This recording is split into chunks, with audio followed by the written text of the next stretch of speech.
Assalamu alaikum. We are live. Welcome everyone to our new monthly broadcast. We are doing this once a month, and this is kind of the new COVID broadcast. You know, we were doing some community conversations and check-ins early on when we didn't realize, how long this COVID thing was going to last. But now we decided we're going to do a monthly broadcast called Views and Visions, because really we're looking at what are some of the views from some of the leadership around the country, especially in the Muslim community, and kind of the outlook, the vision. I mean,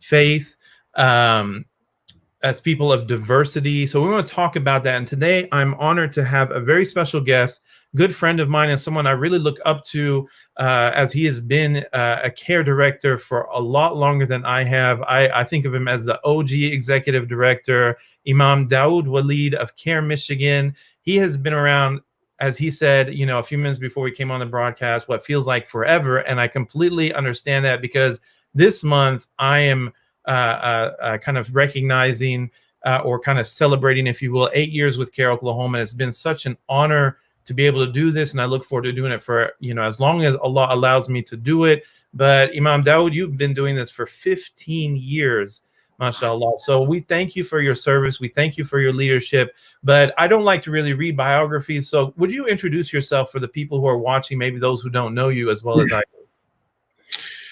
بسم الله الرحمن الرحيم الحمد لله رب العالمين اللهم صل على سيدنا محمد الفاتح لما أغلق وخاتم لما سبق الناصر بالحق بالحق وهادي إلى صراط المستقيم وعلى آله حق قدره ومقداره العظيم. First of all, Ustad Adam, thank you for having me on, and it's a pleasure to be here with you right now. And I haven't been down to your area in about 10 years, but God willing, I can make it down there once Allah gives us some sort of relief from this COVID-19 situation. So Absolutely. A little bit, something about myself is I grew up in Central Virginia in Chesterfield County, which is outside of Richmond. I started going to university called Virginia Union University, and wanted to be a football player. And those guys hit too hard. So after one season, I basically gave up on college football, though I played in middle school and high school. I stopped going to school for a while and went into the U.S. Navy, in which I worked under the Judge Advocate General in the legal department of the unit that I was attached to. I got out, went back to school, and then I also started studying Islamic studies and under some scholars, and I've also had travels and sat with the ulama in West Africa. So that's a little bit of background about myself. And I started my first day at CAIR Michigan, actually was a press conference. I organized a press conference my first day, and it was in reaction to the 7/7 bombing in London.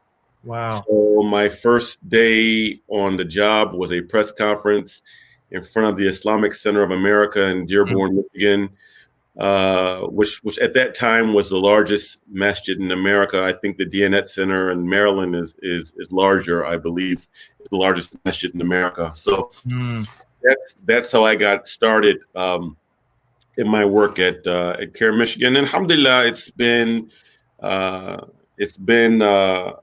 enriching experience, and I've seen a lot, and I've seen our community change in a number of ways, actually, in how we engage civil rights issues in the past 15 years. Overall, for the better. Alhamdulillah. Well, that's wonderful. Yeah, what you said really resonates with me, because I feel like that's kind of just the way it goes when you join CAIR. You're kind of just thrown in the deep end. I mean, you get hit with all these things. I remember in 2012 when I joined, I mean, within the first 6 months, I was confronted with a mosque opposition, and it wasn't a building of a new mosque. It was the expansion of the Islamic Society of Edmond. There was a concentrated effort, a campaign to try to oppose that. I dealt with Sadiq Long, and if you Google his name, he was one of the people who was on the no-fly list, and that was a big issue. And then we had also, right? Wasn't he? Yeah, he served in the Air Force. He was actually a airplane mechanic in the Air Force, ironically, and then placed on the no-fly list. And it was a big ordeal, and still ongoing today. He has a federal lawsuit against the U.S. government, but still on this watch list. And then I was also faced with a discrimination case of a woman who wasn't allowed into a bank in Tulsa, Oklahoma, for wearing the hijab. That was like my first 6 months on the job, and it was an exciting time because we were doing a lot of positive things, but it was also kind of just like, you get slapped in the face with the reality of what's going on. And it made me realize that as an organization, we have a lot of work to do when it comes to being proactive and educating people about Islam and about the Muslim community. But before we get too far into what we want to discuss today, how are things going in Michigan with COVID? I can tell you in Oklahoma, it's been quite a roller coaster ride. We back in March, along with the rest of the country, kind of shut down for a while. Everyone was working from home, school shut down. And then, following Trump's lead, our governor wanted to reopen the economy, and our cases have just skyrocketed. I mean, it's just been unbelievable. We're up to like 1,000 cases a day. I think 25,000 in Oklahoma. And there's a lot of uncertainty. What's going to happen? How are things in Michigan with COVID? Alhamdulillah, they're a lot better than they were a few months ago. During the month of Ramadan, actually, in that time period, the city of Detroit was one of the most hit cities in America. And for those of you who are watching and don't know, Detroit is the largest majority Black city in America. It's 80% Black. And there was a real type of disparity between the amount of healthcare that people were able to get in ventilators in Detroit in comparison to suburban areas. Maybe some of you saw the stories of one hospital, Sinai Grace, where there was this scandal where they had a bunch of bodies that were like stacked on top of each other in hospital rooms. So it was really a mess. Right now, there's a small uptick, but our Governor Gretchen Whitmer has really done a good job as far as getting a handle on things. And Michigan is not like what's going on in Oklahoma or even in Georgia, where in the Georgia governor is sued the mayor of Atlanta, trying to force her not to mandate masks. So we don't have that issue in Michigan. In order to go into any public place right now in the state of Michigan, it's by law that they must wear masks or service can be denied. So that's what's going on in Michigan right now. Alhamdulillah. Well, we hope and pray, of course, for all of us. Inshallah, we will, survive through this very difficult and challenging time. Inshallah, that Allah will protect our health for each and every one of us, and that we will, my brother and friend, Councilman Bashir Jones out of Cleveland, he said, we should come out of this, isolation with elevation rather than aggravation. And I hope we do, that I hope it's a time where we are alone, but we have an opportunity to be alone with our Creator. We have an opportunity to be alone with developing our personal self, inshallah, and also solidifying those bonds. I think a lot of people have been blessed to be able to grow closer to friends and family because you call people you haven't called in a long time.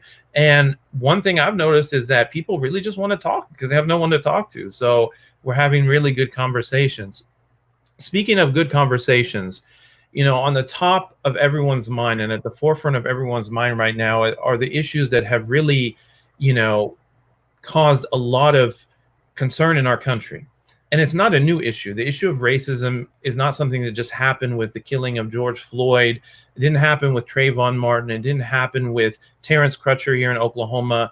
It's actually been ongoing for hundreds of years. But I really wanted to get your perspective as a leader in the Muslim community, as an activist, as somebody who's very learned in Islam. Can you give us your views on the issues of racism that are plaguing our country right now? And what are the things that we should really be looking at and concerned with? Well, racism, as you said, racism is as American as apple pie. And our country was established upon, in part, the false ideology of white supremacy. And a number of the things that we've seen take place in America as it relates to police brutality, the militarization of police in certain communities, and also the manifestation of mass incarceration. Um, these are realities in America, and when people say that the system is broken, I challenge that narrative. I say that the system is operating exactly the way it was designed to. So the system is not broken. So I think that's one thing that we need to adjust our perspective and adjust our language when we're talking about this. One thing I can say is that we're talking about 400 years of this type of systemic racism in the United States of America, and it's going to take time to erode it. Like, this is a work in progress that we're going through right now in the United States of America, and for over 400 years of institutionalized racism, cultural racism, simply can't be marched away, and it can't be legislated nor adjudicated away. So there's a lot of work that needs to be done, and in shifting the narrative about what America really is. And then I also believe that part of this is addressing at the roots, which a lot of Democrats are guilty of this as well. It's not just a conservative thing.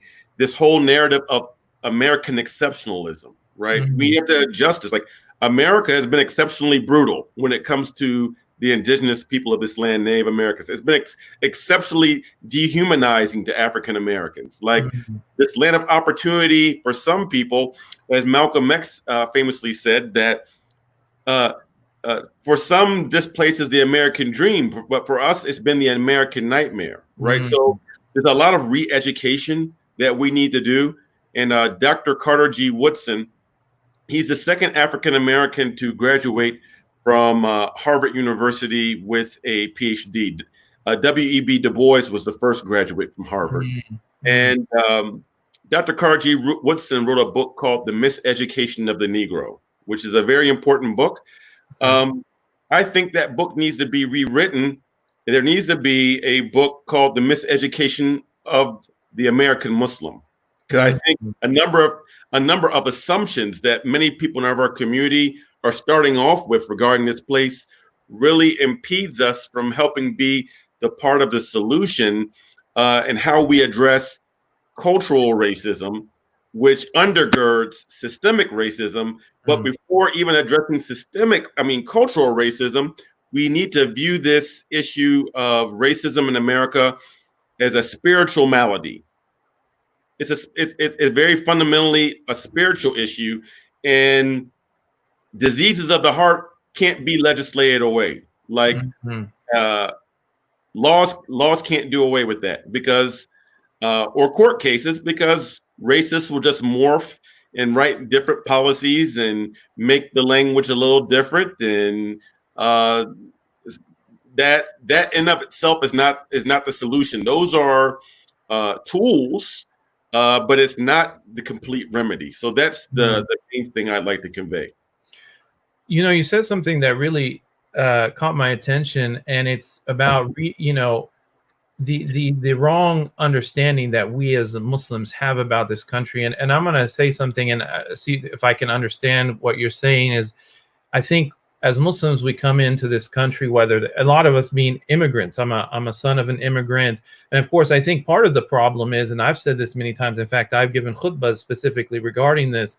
That part of the issue for the American Muslim community as it is today, in terms of trying to be a part of the solution to racism, is that American Muslims, especially the immigrant population and maybe non-Black converts, don't realize the history of Islam in America was built upon the foundation of Black Muslims and the history of African slaves who were brought over as Muslims. So what I'm thinking, what I'm understanding in my mind, is that the kind of the misnomer we go along with is that the idea that America was created for all people, all religions, all faiths, that all men are created equal, was not actually what the founding fathers intended. But we read into that and think, yeah, this is what America is all about. But really, they intentionally created an America that would benefit white people, in particular white men. Does that sound correct? Well, it's built for white men and probably more specifically white Protestants, Hmm. right?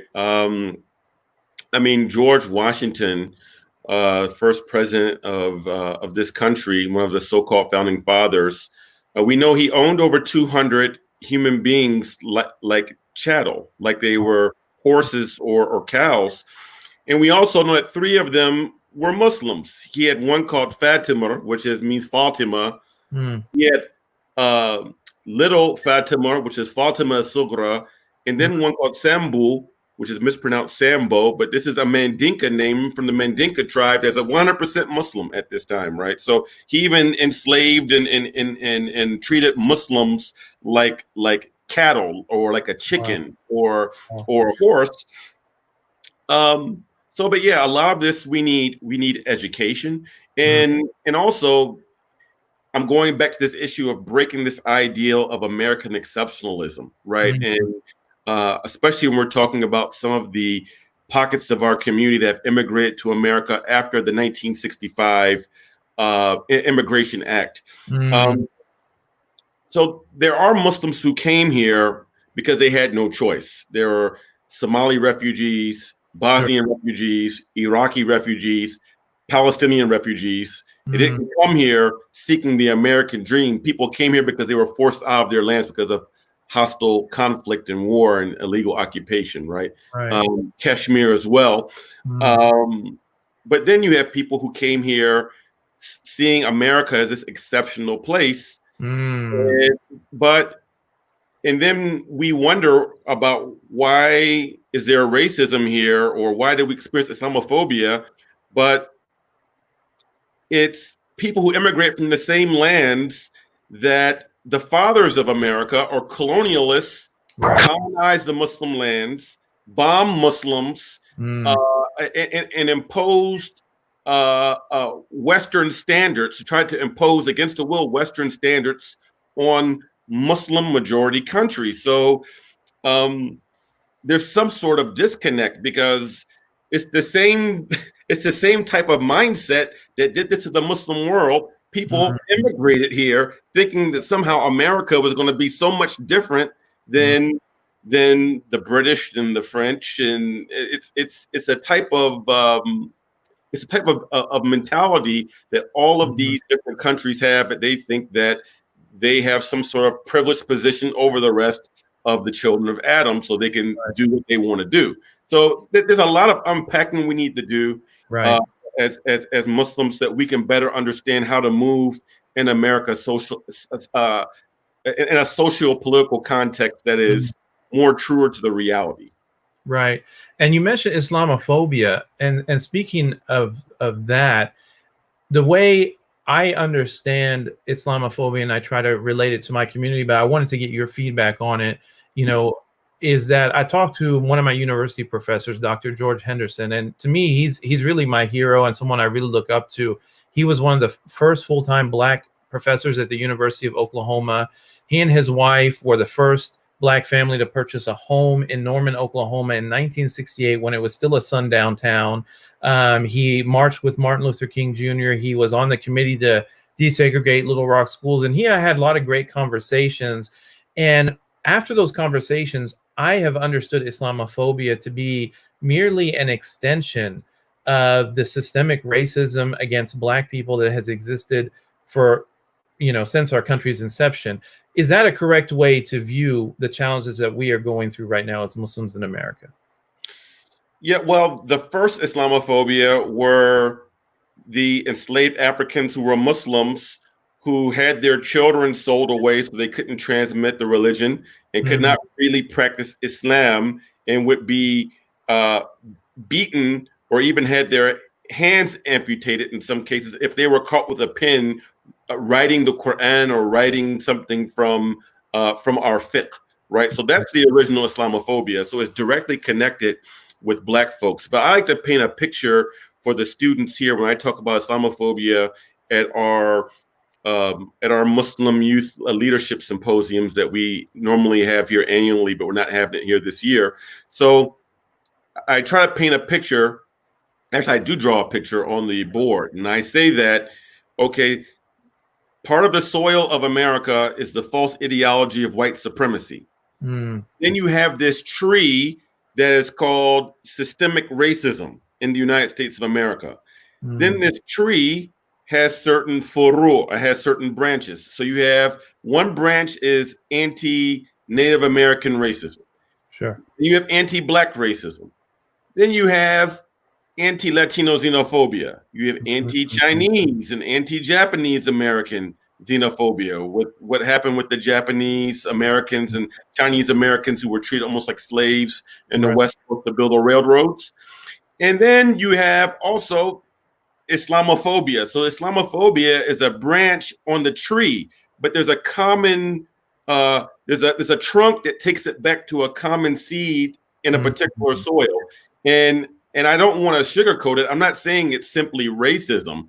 I'm saying that all of this is rooted in the false ideology of white supremacy. So we have to call it what it is. It's not just simply racism. It's the false ideology of white supremacy that helps fuel Islamophobia, because Muslims, socially or politically in America, is seen as a non-white group, and Islam has been treated historically in America as non-white religion. And for those who are watching, there's a good book that can help you understand this. It's called How the Irish Became White. At one time, Irish people didn't have their white card. They later got it. But Catholicism was not considered to be an American enough or white enough religion really until the early 1960s, right? So religion's always been racialized in America, and whiteness is a social construct. And Dr. Akbar Ahmed wrote something about this relating to Bosnians about 10 years ago, where he said that a right color, wrong religion, about the Islamophobia that Bosnians were facing in St. Louis, Missouri. So, wow, are Bosnians white? Well, of course they're from Europe, but being openly Muslim basically takes these white folks out of whiteness to a degree, right? So that's the way that I explain it. That's a very nice metaphor, and I'm actually going to use that. I like that, because I think we have to point to the root problem, and that's what my teacher, Dr. George Henderson, he said, is that the reason we still see these issues today, and we're experiencing them right now, is that we've never dealt with the root cause, which, as you mentioned, is white supremacy. Rather, we try to put band-aids on it. We think we solve Islamophobia by winning a discrimination case, or we think we solve anti-Black racism by marching in the streets, but it's more than that. It's very complex and it's deeply rooted. I do have a question for you that came to my mind when we talk about Malcolm X. We, as Muslims in America, there's two people we always look up to. We look to Muhammad Ali and Malcolm X. These are our heroes. We quote them, over and over again, because they're like the most recognizable figures in our history in America. Malcolm X, of course, as many people know, wrote in his letter from Hajj back to America about how he saw Islam as a cure for racism, and that America needed to understand Islam because within Islam, it encapsulated the cure. And we oftentimes quote, the final sermon of the Prophet Muhammad sallallahu alaihi wasallam, when she said, a white is not superior to a black, or black not superior to a white, except through piety and good action. Is what Malcolm X said true? Is Islam something that can help cure the issue of racism in America? Yes, Islam can help treat racism in America if it is the full Islam, right? So when we're talking about Malcolm X's Hajj experience, let's first put this into perspective. Malcolm went to Hajj as a VIP, and he had escorts, and he was with a special delegation in which he was given entry by the Saudi family, right? Or the Saudi, I'm gonna tell you that the first time I ever got called a slave, and the first time I ever got called a black devil, is when I went to El Medina, and after I finished my Hajj in Saudi Arabia, Ta'ala Abdi, Yalla Ta'ala Abdi, or Ruh Shaitan Aswad. That's what I was called in Saudi Arabia, and I was a Haji, right? Wow. So that's one point. So and then there's a difference between Islam and Muslims. Right? So we we have race issues in the American Muslim community that we haven't even dealt with fully. Right. We started having a discussion in the last couple of months, but we have our own tribalism and racism. So is Islam and the message of Islam a remedy that could help the American society as a whole? Yes, but I think that in order for us to be dispensers of the medicine, we ourselves can't be carrying around the virus ourselves, because then we're just going to further infect people, right? So that's what I have to say about that. Makes absolute sense, and I agree with you. I mean, Islam itself is so pure and perfect because it is from God Almighty, from Allah subhanahu wa ta'ala, and the example of the Prophet Muhammad sallallahu alaihi wasallam is the best example. But as you mentioned, as Muslims, we have to follow it if we want to be able to impart this, idea of curing racism amongst our fellow Americans.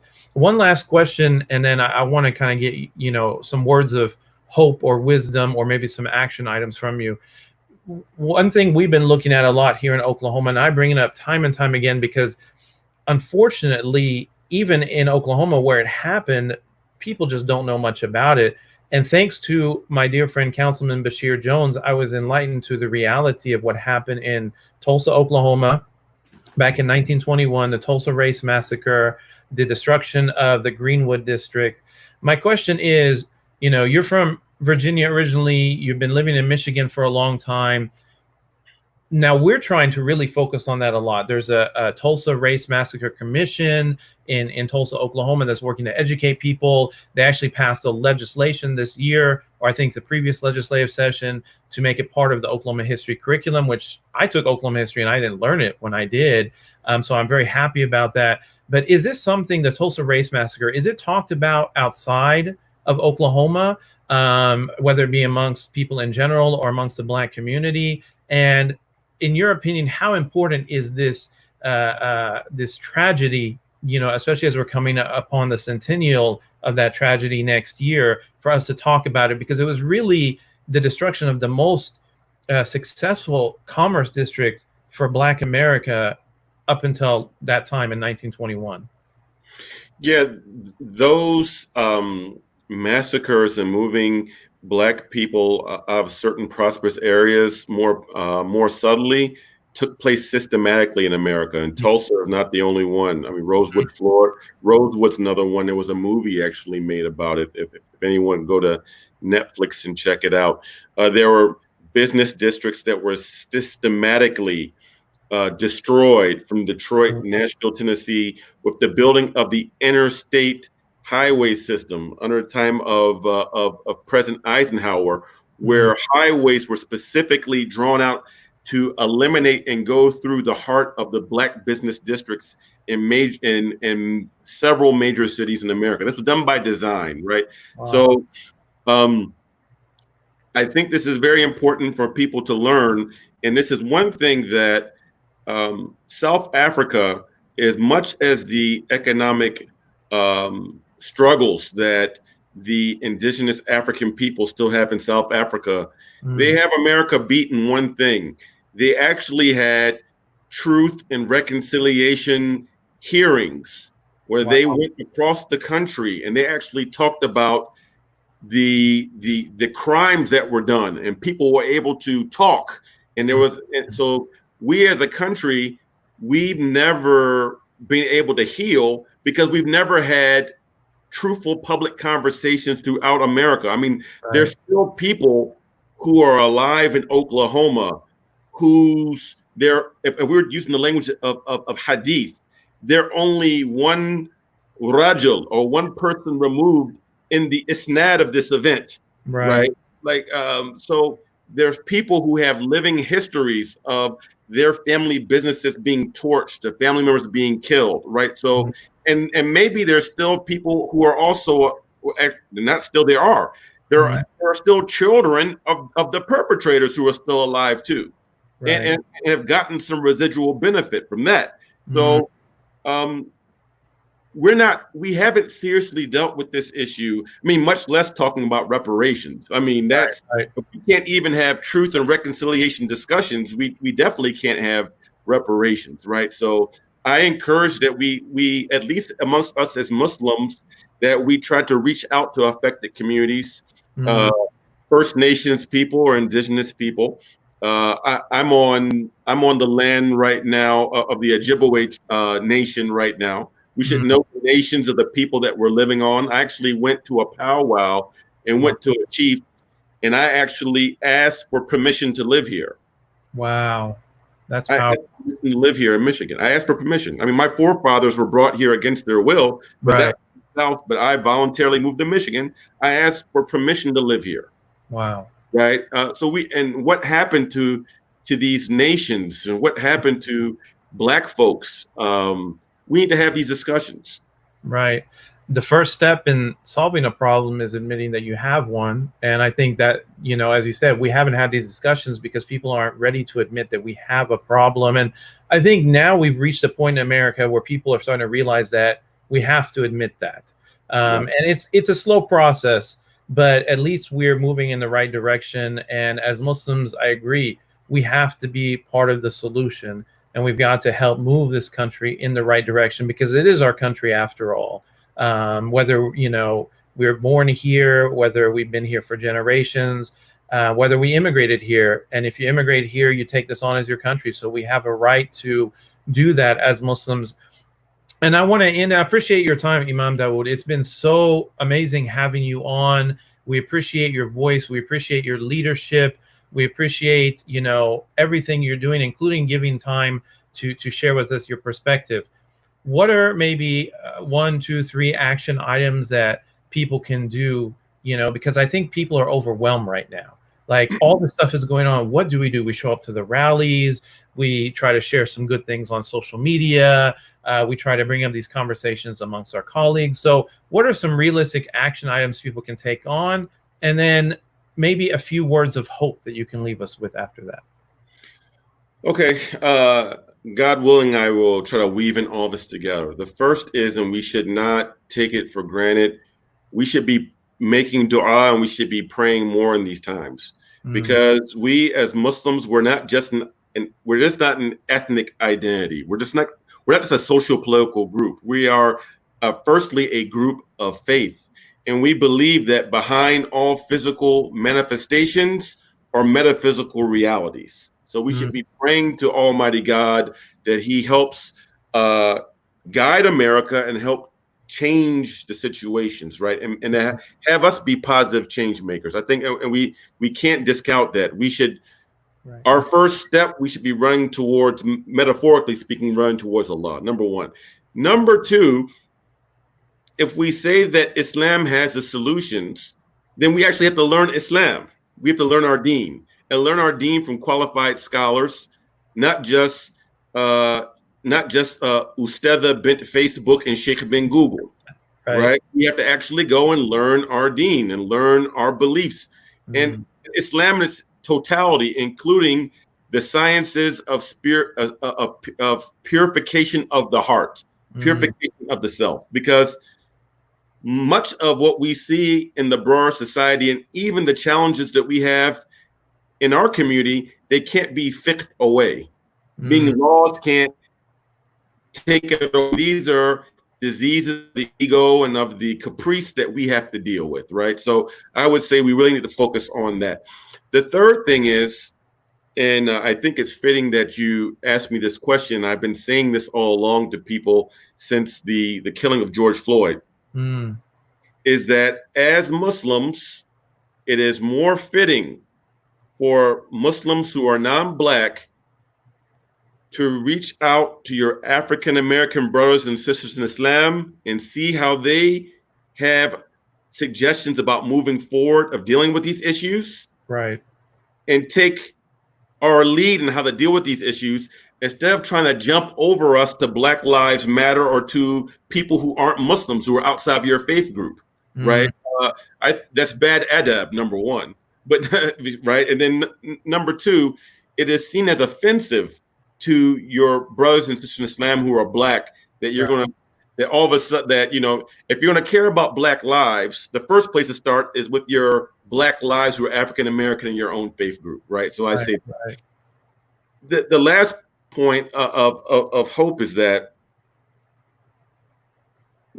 we have to understand that perfect justice is only in akhirah.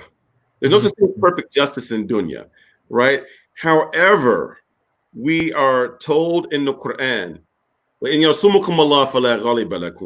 that if Allah aids you, if He helps you, then none can defeat you, right? So that's the hope. We place our hope in Allah Azza wa Jal, as the dua of Sayyidina Ali ibn Abi Talib, when he said, Ilahi anta rajai. He said, oh God, that you are my ultimate hope, right? Wow. So we work and we leave the ultimate results up to God. But if we are working for God's sake sincerely, He's going to grant us the victory, because He promised us this in the Quran. And Sadaqallah al-Azim, Allah speaks the truth. So there's no need to despair. There's no need to lose hope, because this message of the Prophet alayhi salam is a message of hope. Bilal, who was enslaved and tortured, he followed a message of hope. Right? It's a message of hope. Ali followed a message of hope. Aisha followed a message of hope. So we have these people, right? So we say these are our role models, right? They followed a path of hope and a path to redemption, that we don't cancel people. The Prophet didn't cancel Quraysh. A path towards redemption. Some of these people out here who are ignorant or have some racist tendencies, God may guide them, and they may come amongst us and be amongst the best of the people.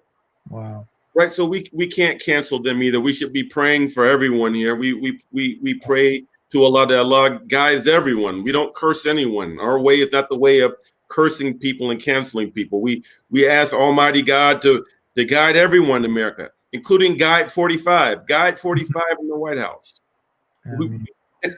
Yeah, beautiful. And as we talked about Malcolm X earlier, I mean, he latched onto this beautiful message of hope in one of the darkest times in America's history, and through all of the in-your-face racism, the violent racism that a lot of us will never even witness firsthand, he found hope in the promise of Allah subhanahu wa ta'ala. So beautifully said, Imam Dawud. Thank you so much for joining us tonight. I hope everyone who joined us has benefited from this conversation. I'm actually going to have to go back and watch this again, because I feel like you unpacked a lot of important issues for us, and I want to make sure I take notes, and I want to make sure I follow through with these actions. So thank you, Imam Dawud. We appreciate you joining us. I know also you have, if you could briefly mention that, you've authored some books, and I think people should check these out. I know they're available on Amazon. Can you mention that real quick before we close? Yeah, so I co-authored 2 books, and I wrote one solo, and I have another one that's coming out probably in September or October, but I'll let you know about the first 3. One is Centering Black Narrative, Black Muslim Nobles Among the Early Pious Muslims. That talks about some of the Black Sahaba and Tabi'een besides Bilal. Because everyone knows about Bilal, and Bilal's tokenized sometimes, to be quite frank with you. I've heard that too many times. Oh, I'm not racist, I love Bilal. Anything. It's like saying, one of my best friends is black. That's right. The second one is Centering Black Narrative, Ahlul Bayt, Blackness in Africa, where we write some of the progeny of the Prophet alayhi salam, and some of their backgrounds, including some of these imams of our 12 brothers and sisters, that a number of them had African mothers. Wow. So we wrote about this. And the book that I wrote solo is called Towards Sacred Activism, which is a very small book that tries to give some spiritual reminders and some spiritual parameters about social justice activism. So those are the 3 books. They can be found on Amazon.com and some other platforms as well. MashaAllah. So please check those books out. I have actually checked them out myself, and I have learned a lot from them. And we hope, probably not this year, realistically speaking, but 2021 or onwards, once we are able to recover from COVID, we want to have you out to Oklahoma. It's long overdue, and we want to really, give you the true Oklahoma experience. So we'll have you come out, and we'll give you the full tour, because I know you came out in 2010, but a lot has changed since then. So thank you, Imam Dawud, for joining us. May Allah bless you in your work. May Allah bless CAIR Michigan, and may you continue to be a leader for us in America and for us as a Muslim community, inshallah. Jazakallah khair. Thank you so much for joining us. Assalamu alaikum. Wa alaikum assalam wa rahmatullah.